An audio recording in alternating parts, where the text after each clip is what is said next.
Good morning. In this lecture, we introduce and explain three functions that are typically used to characterize the growth of algorithms. O of f of n, or big O, is a ceiling saying that the algorithm grows no faster than f of n. Omega of g of n is a floor saying that the algorithm grows no slower than g of n. Theta of f of n is the defining function for an algorithm. When we can find a ceiling and a floor that employ the same function f of n, we say that the algorithm is theta of f of n. Big O notation. Let t and f be functions from the set of integers or the set of real numbers to the set of real numbers. We say that t of n is O of f of n if there are positive constants n sub 0 and c such that the magnitude of t of n is less than or equal to some constant c times the magnitude of f of n whenever n is greater than n sub naught.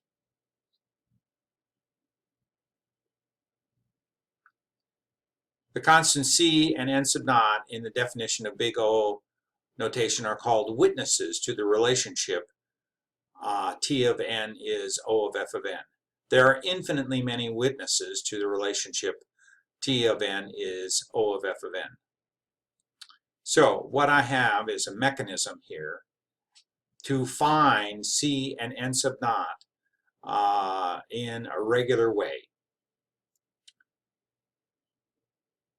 So we have steps here. Assume that t of n is 3/2 n squared plus 5/2 n plus 10. So the first step is to find f of n. Let f of n be the fastest growing term in t of n with the coefficients removed. F of n is then n squared in our example t of n. Find c. C is equal to the minimum value of C plus some delta, where delta is equal to 1 in many cases. The minimum value of C is the limit as n approaches infinity of t of n over f of n, and in this case comes out 3/2. In practice, C min is the coefficient of the fastest growing term in t of n. So finding c, we add 1 to 3/2 and get 5/2. Finding n sub naught. What we need to do is solve the inequality. The magnitude of t of n sub naught is less than or equal to c times the magnitude of f of n sub naught. So without the magnitude operators, I write t of n sub naught is less than or equal to c and f of n sub naught. And I solve this and I come out with an expression for n sub naught using the quadratic formula, and find, as long as n sub naught is positive, that n sub naught comes out to be 4.65 or thereabouts. So we can use infinitely many witnesses, so we might as well use an integer value. So we use the ceiling of 4.65 and find that n sub naught must be greater than or equal, or n is equal to n sub naught equal to 5. We have shown that t of n equal 3/2 n squared plus 5/2 n plus 10 is O of n squared, because we have found a witness 5/2 and n sub naught equal 5. So here I have drawn a picture of what we have. So c of n starts out lower.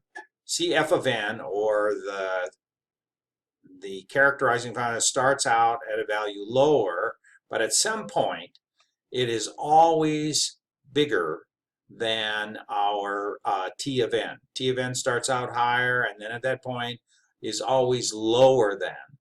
So what we can say is our c f of n is a ceiling, that is always bigger than that. So if we give our c f of n after this n sub naught position here, we can always guarantee those who are our superiors that our algorithm, characterized by T of n, will perform at least as good as our characterization of CF of n.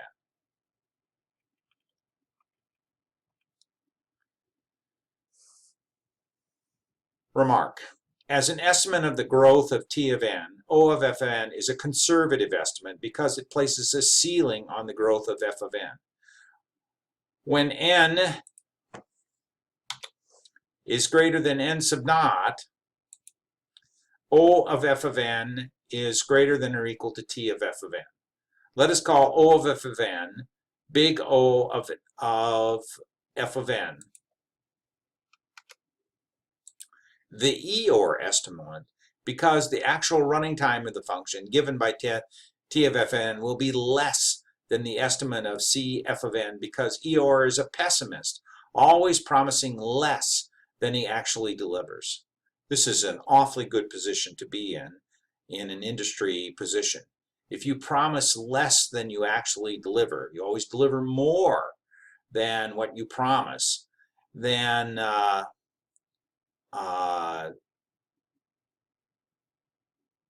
you'll be appreciated by your managers and by your coworkers.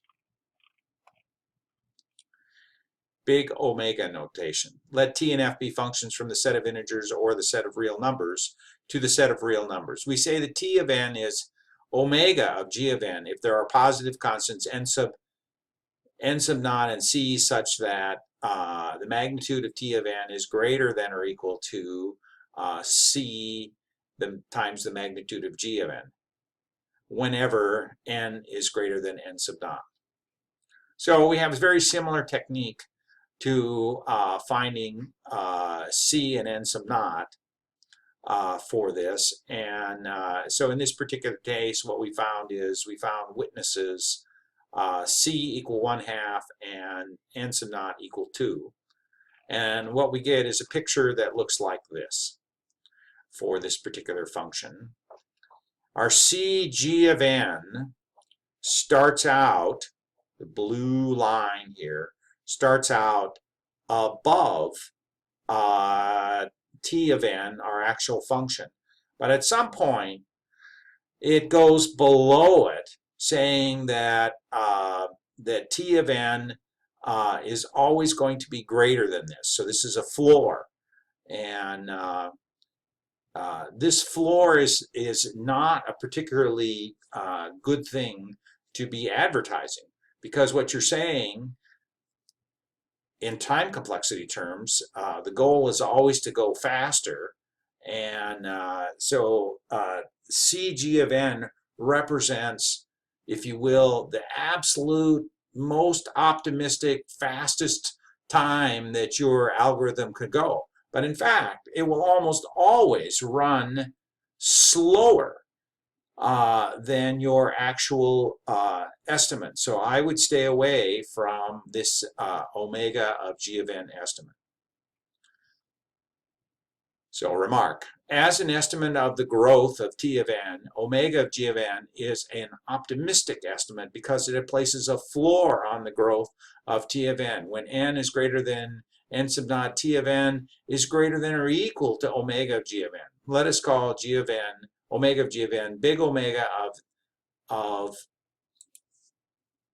f of n, the Tigger estimate, because the actual running time of the function given by T of n will be greater than the estimate CG of n, and Tigger is an optimist, always promising more than he can deliver. So you never want to be in the position where you promise more than you can deliver. Big theta notation. Let T and F be functions from the set of integers or the set of real numbers to the set of real numbers. We say that T of n is theta of f of n if T of n is both O of f of n and omega of f of n. When T of n is theta of f of n, we say that T is big theta of f of n, and we also say that T is of order f of n. So in this particular case, our orange line here is some function where the fastest growing term is n squared. And so we have two functions with coefficients on n squared. We have the floor function right here that brackets below at some point our n squared function, and we have the ceiling function, O of f of n, that at some point, a different point, brackets our function above it. So what we can say is that t of n is O of n squared because we have two functions of n squared with different constants and different modifiers that bracket. One is above and one is below our t of n function.